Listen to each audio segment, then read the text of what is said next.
Hello students, आज मैं लेकर आई हूँ आपके लिए एक और नया फिगर ऑफ स्पीच, थोड़ा सा हटके है। इसका क्या नाम है? मेटोनमी। What is metonymy?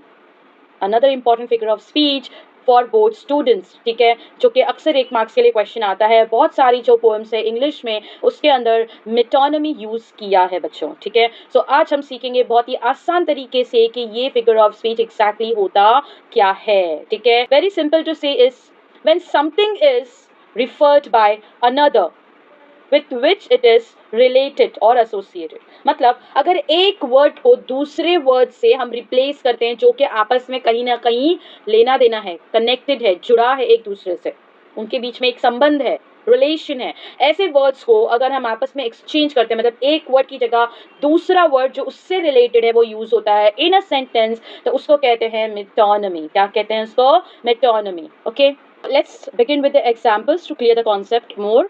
सबसे पहला एग्जांपल आपके सामने स्क्रीन पे है। From cradle to grave life is a struggle. अब यहाँ पर हम क्या कहने की कोशिश कर रहे हैं? क्रेडल टू ग्रेव, समझ रहे हो? क्रेडल का मतलब क्या होता है बच्चों? झूला, ठीक है। ग्रेव किसको बोलते हैं? कबर को बोलते हैं। दैट मीन्स हम क्या बोलना चाह रहे हैं कि लाइफ कैसे एक स्ट्रगल है, लेकिन कब? क्रेडल टू ग्रेव, मतलब ये क्या इंडिकेट कर रहा है यहाँ पे? Cradle to grave, birth and death. तो from birth till death life एक स्ट्रगल है, लेकिन उसने बर्थ एंड डेथ की जगह उस वर्ड को रिलेटेड वर्ड से, एसोसिएटेड वर्ड से क्या किया? रिप्लेस किया, और उसकी जगह पर ये बोल रहा है फ्रॉम क्रेडल टू ग्रेव, मतलब बर्थ टू डेथ ये लाइफ क्या है? एक स्ट्रगल है। तो इसी तरीके से जो सेंटेंस फ्रेम होते हैं उसको हम कहते हैं मेटोनमी बच्चों, ठीक है। अनदर एग्जांपल आपके सामने है। I drank the whole bottle.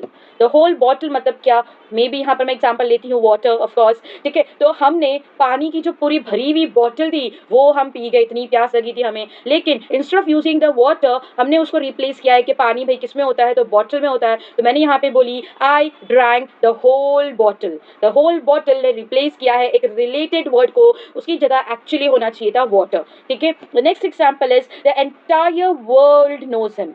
Entire world मतलब क्या? पूरी दुनिया उसे जानती है, मतलब पूरी दुनिया के लोग उसे जानते हैं। Means we talk about the people in the world, okay. तो यहाँ पर लोगों की जगह एंटायर वर्ल्ड जो है उससे रिलेटेड टर्म एंड वर्ड जब उसको रिप्लेस करता है तो उसको हम कहते हैं मेटोनमी। द नेक्स्ट एग्जांपल यहाँ पर है the cup is quite tasty.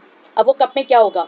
T और मे बी कॉफी, राइट। तो इंस्टेड ऑफ टी या कॉफी मैंने यूज किया है एक वर्ड जो रिलेटेड है कि हम टी एंड कॉफी नॉर्मली सर्व करते हैं इन द कप। तो हमने यहाँ पर कहा the cup is quite tasty, मतलब हम बात कर रहे हैं not a cup but about T and coffee, right. उसके बाद next is the entire auditorium laughed.